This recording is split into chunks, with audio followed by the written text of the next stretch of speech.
सो क्या आपने Mirae movie के एंडिंग में ये नोटिस किया था, अगर मूवी के एंडिंग में बेधा इस मुद्रा को नहीं करता तो वो महावीर को कभी नहीं हरा पाता। प्लस उल्टे बेधा का कैरेक्टर ही महावीर से हार जाता है, क्योंकि महावीर लांबा जिस पावर को पाना चाहता था वो उसे मिल जाता है, यानी कि सम्राट अशोका का 9 बुक्स, जिसके बाद बेधा क्या कोई भी महावीर लांबा को हरा नहीं सकता था। तो फिर बेधा से महावीर हारा कैसे? प्लस जैसा कि अंबिका ब्लैक शॉट यानी कि महावीर लांबा को बोलती है कि वो सम्राट अशोक के 8 ग्रंथ को तो पा लेगा, बट वो 9वें ग्रंथ को कभी छू भी नहीं पाएगा। 8 ग्रंथों को तू हासिल कर सकता है, लेकिन 9वें ग्रंथ को तू कभी छू भी नहीं पाएगा। तो क्या यहाँ पर अंबिका की भविष्यवाणी गलत साबित होती है?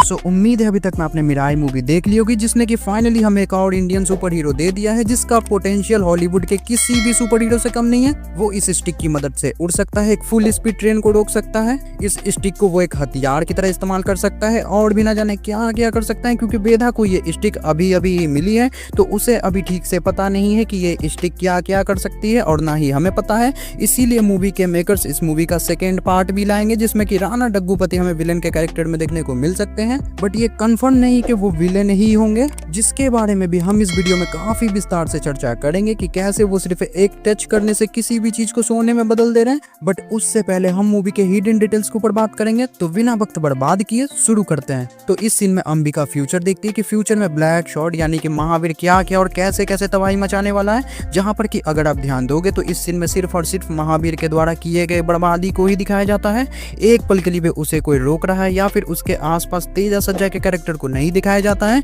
क्योंकि तब ऐसा कोई सीन होता ही नहीं है कि महावीर को कोई रोक भी सकता है या फिर उसे रोकने के लिए भी किसी का जन्म होने वाला है। इसीलिए यहाँ पर एक सवाल तो बनता है कि अगर अंबिका फ्यूचर देख सकती थी, तब फिर उसने फ्यूचर में तेजा सज्जा को क्यों नहीं देखा ब्लैक शॉट से फाइट करते हुए, जिसके चलते ही उसे कैलाश पर्वत जाना पड़ता है श्री राम के मार्गदर्शन करने वाले ऋषि अगस्त्य मुनि के पास। नेक्स्ट, इस बर्बादी की शुरुआत बाली के तंत्रबन से होती है, जिसके बारे में अंबिका पहले ही बाली को चेतावनी दे देती है, और हमें एक हिंट भी जैसा कि आगे चलकर मूवी में हमें दिखाया भी जाता है कि ब्लैक शॉट ने यहीं से अपनी जर्नी को स्टार्ट किया था, यानी कि सम्राट अशोक के 9 बुक्स को पाने की जर्नी और तबाही के रास्ते पर चलने की जर्नी। बट ये लोग अंबिका की इस बात को सीरियस नहीं लेते हैं, जिसका हट जाना इन लोगों को भी भुगतना पड़ता है और अंबिका को भी, जहां पर कि अंबिका इन लोगों को तो बचा लेती है बट उसे खुद को सेक्रीफाइस करना पड़ता है। नेक्स्ट, इस सीन में एक बहुत इंपॉर्टेंट चीज नोटिस करने वाली होती है। इस सीन में जब अंबिका फ्यूचर देख रही होती है, तब हम यहाँ पर एक अननोन बंदे को नोटिस कर सकते हैं, जो कि ब्लैक शॉट तो पक्का नहीं है, ये कोई और है जिसने कि ये सब तबाही मचा रखी है। प्लस अंबिका फ्यूचर में काफी कुछ देखती है, जैसे में काशी सिटी बर्बाद हो चुकी है, एक पूरे शहर में आग लगी हुई है, जो कि मूवी में हमें नहीं दिखाया जाता है कि ब्लैक शॉट ने ऐसा भी कुछ किया है। तो इसका मतलब कैसा हो सकता है कि ब्लैक शॉट की तरह ही फ्यूचर में एक और विलेन आएगा, और ये जो तबाही दिखाई गई है ये सब कुछ उसी बंदे का काम होगा, जो कि कोई और नहीं बल्कि राणा डग्गूपति होंगे। नेक्स्ट, बहुत से लोग इस मूवी को प्रभास की कल्कि मूवी से बहुत हद तक इंस्पायर्ड बता रहे हैं, जहां पर कि सच में ये मूवी कल्कि से इंस्पायर्ड है, ऐसा मुझे तो नहीं लगता है, बट मूवी के कुछ कुछ ऐसे सीन्स है जो कि सच में लगता है कि हाँ ये शायद कल्कि मूवी से इंस्पायर्ड है। जैसे मैं मूवी का स्टार्टिंग का ये गाना बजाकर गुंडों को मारने वाला सीन, ठीक ऐसा ही कल्कि मूवी की स्टार्टिंग में भी होता है, जहाँ पर कि प्रभास म्यूजिक सुनते हुए गुंडों की धुलाई करते हैं। और तो और इस मूवी में तेजा सज्जा का इंट्रो सीन भी काफी हद तक कल्कि मूवी के प्रभास के इंट्रो सीन से मैच करती है, कॉमेडी के साथ एक्शन। बाकी आप अपनी बताओ इस बारे में आपका क्या कहना है। नेक्स्ट, पहले आप इस सीन को देखो और जरा ध्यान से देखो। 9वें ग्रंथ अमर ग्रंथ के तुम ही मार्ग हो बेटा। उस ग्रंथ की रक्षा के लिए तुम्हें मिराई तक पहुंचना होगा।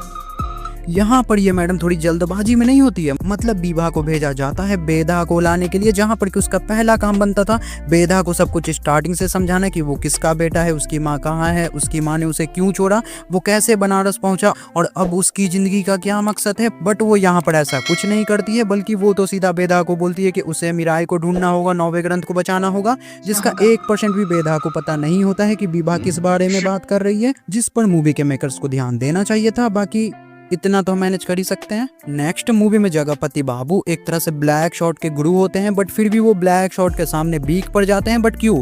तो शायद ऐसा इसीलिए क्योंकि ब्लैक शॉर्ट एक तो पहले ही से बहुत ज्यादा इंटेलिजेंट होता है, वो तंत्रबंद से और जगपति बाबू से बहुत ही जल्द काफी कुछ सीख लेता है। और इसी बीच में उसके हाथों सम्राट अशोका की बुक लग जाती है, जिसके सिर्फ 1 से 2 पेज को पढ़ने से ही वो और भी ज्यादा पावरफुल हो जाता है। और यही रीजन होता है कि वो अपने गुरु जगपति बाबू पर भी भारी पड़ता है। जहां पर कि मेरे मन में एक और सवाल आता है कि अगर सिर्फ 1-2 पेज को पढ़ने के बाद ही ब्लैक शॉर्ट इतना पावरफुल हो जाता है, तो फिर क्या जगपति बाबू ने इस बुक को नहीं पढ़ा, जिसके चलते वो इस छोटे से लड़के से हार गए? नेक्स्ट इस सीन में विभा किसी और लैंग्वेज में इस मैसेज को भेजती है, और इस सीन में उसके पास किसी और लैंग्वेज में ये मैसेज आती है, जो कि शायद एक जापानीज लैंग्वेज है, क्योंकि last time black short Japan में ही होता है 7वें ग्रंथ के लिए। इसीलिए ये मैसेज भी शायद जापान से ही आती है कि 7वां ग्रंथ भी हाथ से गया। मतलब कुल मिलाकर 9 बुक्स में से कुछ बुक्स अलग अलग कंट्रीज में होती है, तो विभा को उसी कंट्री के लैंग्वेज में ये मैसेज आती है। नेक्स्ट मूवी में बेधा की माँ अंबिका को काफी हद तक माता सती की तरह रिप्रेजेंट किया गया है, जो कि समाज के कल्याण के लिए और इन लोगों को बचाने के लिए अपनी आहुति तक दे देती है। प्लस मूवी में अंबिका जहाँ पर खुद को सेक्रीफाइस करती है, उस जगह का नाम भी कामाख्या होता है, और कामाख्या से माता सती का एक कनेक्शन भी है। वो माता सती के 51 शक्तिपीठों में से एक है। प्लस रियल में कामाख्या मंदिर में बहुत ज्यादा तंत्र मंत्र साधु विद्या की जाती है, तो मूवी में हमें इस चीज को भी दिखाया गया है।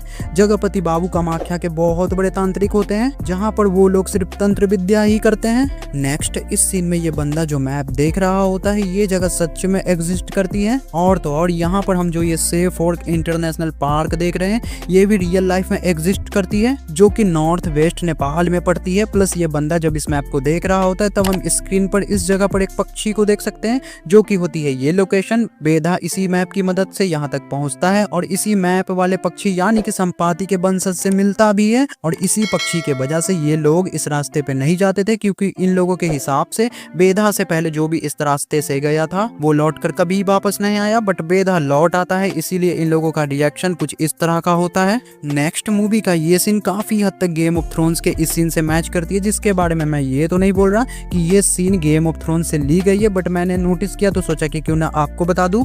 नेक्स्ट मूवी के एंड में इसी पक्षी की वजह से बेधा की जान बचती है, जहां पर कि एकदम सही वक्त पर यह पक्षी देवा को बचा लेता है। जिसका मतलब तो यही निकलता है कि ये पक्षी जिसे संपाति का वंशज बताया गया है, ये और बेधा अब एक दूसरे से जुड़ चुके हैं। इसीलिए फ्यूचर में मिराई के सेकेंड पार्ट में हमें ये पक्षी एक बार फिर से देखने को मिल सकता है, जब भी बेधा को उसकी जरूरत होगी। नेक्स्ट मूवी के इस सीन में बेधा ऋषि अगस्त्य मुनि से इस स्टिक के बारे में पूछता है, तो वो इस स्टिक की मदद से बेधा को सीधे किसी और लोकेशन पर ही पहुंचा देते हैं। जिसका मतलब आप समझ रहे हो ये स्टिक क्या क्या कर सकती है। मतलब अगर बेधा इस स्टिक को सही से इस्तेमाल करना सीख लेता है, तो वो मार्वल के किसी भी सुपर हीरो से कम नहीं होगा। और अगर ऐसे में वो इन ग्रंथ को पढ़ लेता है, तब तो वो इमॉर्टल ही हो जाएगा, जिसके बाद वो इस ग्रंथ को किसी भी आने वाली मुसीबत से बचा सकता है, और अपनी शक्तियों का सही इस्तेमाल करके लोगों की काम भी आ सकता है। नेक्स्ट इस सीन में ब्लैक शॉर्ट बहुत कोशिश करता है, बट वो अंबिका को नुकसान नहीं पहुंचा पाता है, क्योंकि वो जितनी भी शक्तियों का इस्तेमाल कर रहा होता है, वो 8वें ग्रंथ से ली गई थी, जो कि एक तंत्र ग्रंथ है। बट अंबिका खुद 9वें ग्रंथ की योद्धा होती है, तो उसे शायद ही इन ग्रंथों में से ली गई शक्तियों से रोका जा सकता है। इसीलिए इस सीन में ब्लैक शॉर्ट तो दूर, उसे खुद बाली भी नहीं रोक सकता था। नेक्स्ट अगर मूवी के इस सीन में बेधा इस मुद्रा को नहीं करता, तब वो कभी भी ब्लैक शॉर्ट को हरा नहीं सकता था, क्योंकि जैसा कि श्री राम ऋषि अगस्त्य मुनि को बताते हैं, जब ये स्टिक किसी ऐसे योद्धा के हाथों में जाएगी जो कि समाज के कल्याण के लिए खुद को भी सेक्रीफाइस करने को तैयार होगा, तब ये स्टिक उसकी मदद के लिए एक हथियार यानी कि एक धनुष में बदल जाएगी, जो कि किसी और का नहीं बल्कि श्री राम का कोदंत धनुष होगा। और इस सीन में बेधा खुद को अपनी माँ की तरह ही सेक्रीफाइस करने को तैयार हो जाता है, इसीलिए ये स्टिक अपनी रियल फॉर्म में आ जाती है और बेधा ब्लैक शॉर्ट को हरा पाता है। नेक्स्ट मूवी के इस सीन में अंबिका ब्लैक शॉर्ट को बोलती है कि वो 8 ग्रंथ को तो पा लेगा, बट वो 9वें ग्रंथ को कभी छू भी नहीं पाएगा। बट मूवी के एंडिंग में महाबीर लांबा 9वें ग्रंथ को भी पा लेता है, तो क्या यहाँ पर अंबिका की भविष्यवाणी गलत साबित हुई? नेक्स्ट जल्दबाजी में बहुत से लोगों ने ध्यान नहीं दिया होगा, जैसे ही इस सीन में ब्लैक शॉर्ट इन 9 बुक्स की विद्या को हासिल कर लेता है, तब ये ग्रंथ नष्ट हो जाती है। जिसके बाद इन ग्रंथ का क्या हुआ हमें कुछ नहीं बताया जाता है। तो यहाँ पर ऐसा हो सकता है कि ब्लैक शॉर्ट के मरने के बाद ये ग्रंथ वापस से पहले जैसे ही वर्तमान में आ जाती होगी, जैसा कि अभी हम इसे देख रहे हैं। बट अगर ये ग्रंथ ब्लैक शॉर्ट के साथ ही नष्ट हो जाती होगी, तो फिर क्या बेधा इन ग्रंथ को वापस ला पाएगा? तो यहाँ पर ऐसा हो सकता है कि ब्लैक शॉर्ट के मरने के बाद ये बुक पहले जैसे ही अपने फॉर्म में आ जाएगी, या तो फिर उसके मरने के बाद इन ग्रंथ की सारी शक्तियां बेधा को मिल जाएगी। जो कि मुझे तो नहीं लगता है कि ऐसा होगा। खैर आप अपनी बताओ, आपको क्या लगता है। नेक्स्ट अब हम बात कर लेते हैं राणा डग्गुबाती के कैरेक्टर के बारे में। तो इस बंदे के पास कुछ ऐसी पावर्स है जिससे कि ये किसी भी चीज को गोल्ड में बदल सकता है, इंक्लूडिंग ह्यूमंस बॉडी। जहां पर कि सबसे क्लोज जो थियरी बनती है वो यही है कि ऐसी पावर्स तो राणा डग्गुबाती को सिर्फ सम्राट अशोक के 9 बुक से ही मिल सकती है, जिसके सिर्फ 1 से 2 पेज को पढ़ के ही ब्लैक शॉर्ड ने अपने ही गुरु और उसके पूरे समूह को ही अपने बस में कर लिया था। तो फिर उम्मीद है कि राणा डग्गुबाती को भी ये पावर्स उसी ग्रंथ से मिली होगी। बाकी यहाँ पर राणा डग्गुबाती त्रेता युग की भी बात कर रहे हैं, तो इसके लिए आप पहले इस मूवी को OTT पर आने दो, तब इस पर हम थोड़ा डिटेलिंग में चर्चा कर सकते हैं मूवी को और डिटेलिंग से देखने के बाद। बाकी तब तक आप अपनी थ्योरी तो बना ही सकते हो राणा डग्गुबाती के कैरेक्टर के बारे में कि ये पावर इन्हें कैसे मिली होंगी। फिलहाल के लिए मैं चलता हूँ, तब तक के लिए देखते रहिए मिस्टर अल्टर।